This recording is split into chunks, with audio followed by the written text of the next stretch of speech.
விருதுநகர் மாவட்டம் கிருஷ்ணன் கோவிலில் கல்விப் பணியில் கடந்த 34 ஆண்டுகளாக சிறப்பாக சேவையாற்றி வரும் VPMM கல்வி நிறுவனங்கள், கலை மற்றும் அறிவியல் கல்லூரி, பொறியியல் கல்லூரி, நர்சிங் கல்லூரி, கல்வியியல் கல்லூரி உள்ளிட்ட பல்வேறு கல்வி நிறுவனங்கள் ஒரே வளாகத்தில் எனது பிறந்த நாளை முன்னிட்டு தொலைபேசி வாயிலாக, சமூக ஊடகங்களின் வாயிலாக எனக்கு வாழ்த்து தெரிவித்திருக்கிற தலைவர்கள், குறிப்பாக தமிழ்நாடு முதலமைச்சர் திரு ஜோசப் விஜய் அவர்களுக்கும், முன்னாள் முதலமைச்சர் அண்ணன் தளபதி ஸ்டாலின் அவர்களுக்கும், அண்ணன் வைகோ அவர்களுக்கும், அண்ணன் முத்தரசன் அவர்களுக்கும், தோழர் சண்முகம் அவர்களுக்கும்,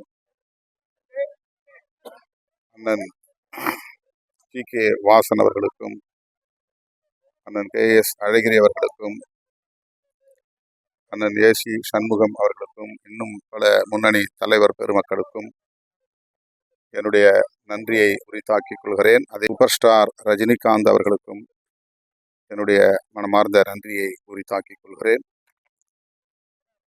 தொலைபேசி வாயிலாக தொடர்பு கொண்டு வாழ்த்துக்கள் தெரிவித்திருக்கிற விடுதலை சிறுத்தைகளின் பொறுப்பாளர்களுக்கும், கட்சிக்கு அப்பாற்பட்ட பேர் ஆளுமைகளுக்கும், நண்பர்களுக்கும் நன்றியை தெரிவித்துக் கொள்கிறேன். சார்பில் தமிழ் தேசிய எழுச்சி மாநாடு உளுந்தூர்பேட்டையில் நடைபெறுகிறது. தேர்தலுக்கு முன்னரே இந்த மாநாட்டை நடத்துவதாக நாங்கள் அறிவித்தோம். தவிர்க்க முடியாத காரணங்களால் தள்ளி வைக்கப்பெற்று இன்றைக்கு நடைபெறுகிறது. சாதி ஒழிப்பு, மதச்சார்பின்மை, மாநில சுயாட்சி, இந்திய அளவில் தேசிய இனங்களின் ஐக்கியம் என்கிற அடிப்படையில் தமிழ் தேசியத்தை விடுதலை சிறுத்தைகள் கட்சி முன்னிறுத்துகிறது.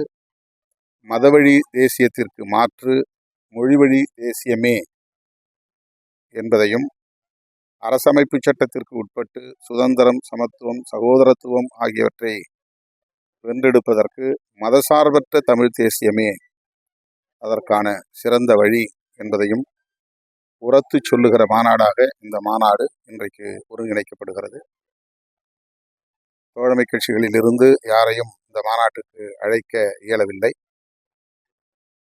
விடுதலை சிறுத்தைகள் கட்சி மட்டுமே பங்கேற்கிற மாநாடாக இது முதல் முறையாக ஒருங்கிணைக்கப்படுகிறது. வானிலை ஆய்வு செய்யும் வல்லுநர்கள் கூறியதன் அடிப்படையில் மாலை 6 மணிக்கு மேல் நல்ல மழை பெய்யும் என்கிற காரணத்தால் இந்த மாநாட்டை சற்று முன்னதாகவே தொடங்கி முன்னதாகவே முடிக்க முடிவெடுத்திருக்கிறோம். 1 மணிக்கு இசை நிகழ்ச்சியோடு மாநாடு தொடங்குகிறது. 5 அல்லது 5:30 மணிக்கு மாநாட்டை நாங்கள் நிறைவு செய்ய இருக்கிறோம். மாநாட்டு தீர்மானங்கள் வாசிக்கப்பெற்ற பிறகு கட்சியின் முன்னணி தலைவர்கள் 5 பேர் உரையாற்ற இருக்கிறார்கள்.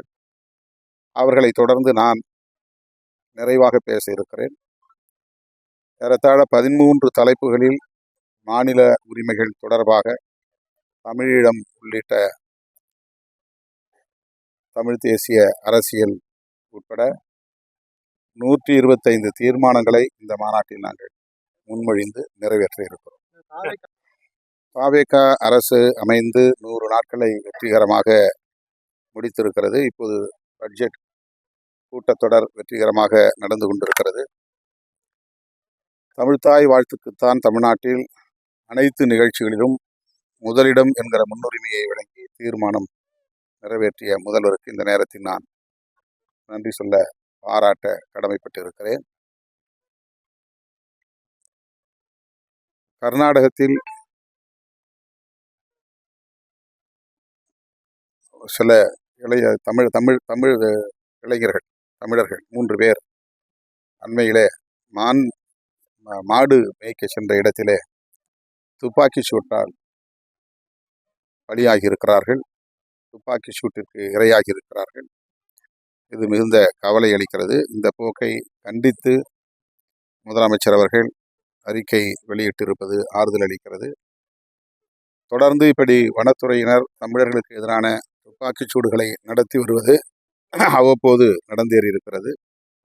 ஆகவே இதை தடுப்பதற்கு முதலமைச்சர் உரிய நடவடிக்கைகளை மேற்கொள்வார் என்று நான் நம்புகிறேன். அதேபோல அமுதன் என்கிற கல்லூரி மாணவன் அடித்தே கொலை செய்யப்பட்டிருக்கிறார். கல்வி நிறுவனங்களில் கஞ்சா உள்ளிட்ட போதைப் பொருட்கள் புழக்கம் இருக்கிறது என்பதை இந்த சாவு உறுதிப்படுத்தி இருக்கிறது. எனவே இது குறித்து விசாரணை நடத்துவதற்கு முதல்வர் ஆணையிட வேண்டும். தொடர்புள்ள யாராக இருந்தாலும் அனைவரையும் கைது செய்து உரிய நடவடிக்கை எடுக்க வேண்டும் என்றும் வலியுறுத்துகிறேன். அதேபோல திருவொற்றூரில் ஒரு மாணவர் கொல்லப்பட்டிருக்கிறார். கல்வி நிறுவனங்களில் மாணவர்களுக்கு இடையிலே மோதல், படுகொலை என்று நடப்பது அதிர்ச்சி அளிக்கக்கூடியதாக இருக்கிறது. புதிய இளைய தலைமுறையினரின் பேராதரவோடு ஆட்சிக்கு வந்திருக்கிற நம்முடைய முதலமைச்சர் அவர்கள் இந்த இளம் தலைமுறையினரின் பாதுகாப்புக்காக, நல்வாழ்வுக்காக கூடுதலாக கவனம் செலுத்தி உரிய நடவடிக்கைகளை மேற்கொள்ள வேண்டும் என்றும் இந்த நேரத்தில் நான் கேட்டுக்கொள்கிறேன்.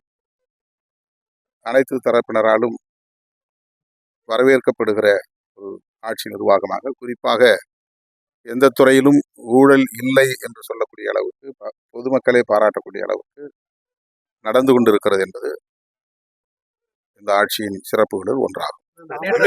சொல்லிருக்காரு அமைச்சர்கள் வந்து கமிஷன் வாங்குற ஒரு 2 to 3% வாங்கிருக்காரு. யாரு? அண்ணாமலை சொல்லிருக்காரு. ஆடியோ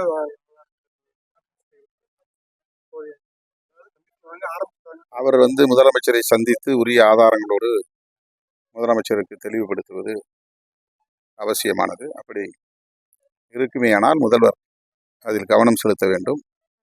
அவருக்கும் அவருடைய அரசுக்கும் எந்த வகையிலும் ஊறு நேராதபடி ஊழல் தடுப்பு நடவடிக்கைகளில் உறுதியாக இருக்க வேண்டும் என்று கேட்டுக்கொள்கிறேன். கல்லூரி மாணவர் அமரனுடைய குழு மோதல் போதை சட்டசபையில அமைச்சர் ராஜ்குமார் ஆதரவு அது குழு மோதல் போதைப் பொருள் விவகாரத்தில் இந்த அமுதனுடைய பெற்றோரோடு நான் தொலைபேசியிலே தொடர்பு கொண்டு பேசிய போது அவர்கள் சொன்ன கருத்தின் அடிப்படையில் தான் நான் இந்த வேண்டுகோளை வைக்கிறேன். அமுதன் எந்த வம்பு தும்புக்கும் செல்லாத ஒரு இளைஞர். அவர் கஞ்சா போன்ற போதைப் பொருள்களை எதிர்த்து குரல் கொடுத்திருக்கிறார் என்பதனால்தான் அவர் கொல்லப்பட்டார் என்ற செய்தியை அவர்கள் அடித்து சொல்லுகிறார்கள், அழுத்தமாக சொல்லுகிறார்கள். எனவே அரசு கூடுதல் கவனம் செலுத்தி அது உண்மையா இல்லையா என்பதை கண்டறிய வேண்டும். அதற்கு ஒரு விசாரணை ஆணையம் அமைக்க வேண்டும் என்று கேட்டுக்கொள்கிறேன். தமிழர் தேசிய மாநாடு கொண்டாடும் இந்த நிலையில சட்டமன்றத்தில் தமிழே சரியா உச்சரிக்க தெரியாத தமிழ் தேசியம் என்கிற கருத்தியல் வேறு, தனிநபர்கள் மொழியில் வல்லமை பெறுவது அல்லது பெறாமல் இருப்பது என்பது வேறு. அதற்காக நாம் ஜனநாயகப்படி தேர்ந்தெடுக்கப்பட்ட உறுப்பினர்களை அல்லது அமைச்சர்களை அந்த பொறுப்புகளில் இருந்து வெளியேற்றிவிட முடியாது. அவர்கள் காலப்போக்கில் சிறப்பாக பேசுகிற வல்லமையை பெறுவார்கள் என்று நம்புகிறேன், வாழ்த்துகிறேன். சட்டம் ஒழுங்கு பிரச்சனைகள் முதலமைச்சர் மற்ற அமைச்சர்களும் தராங்க.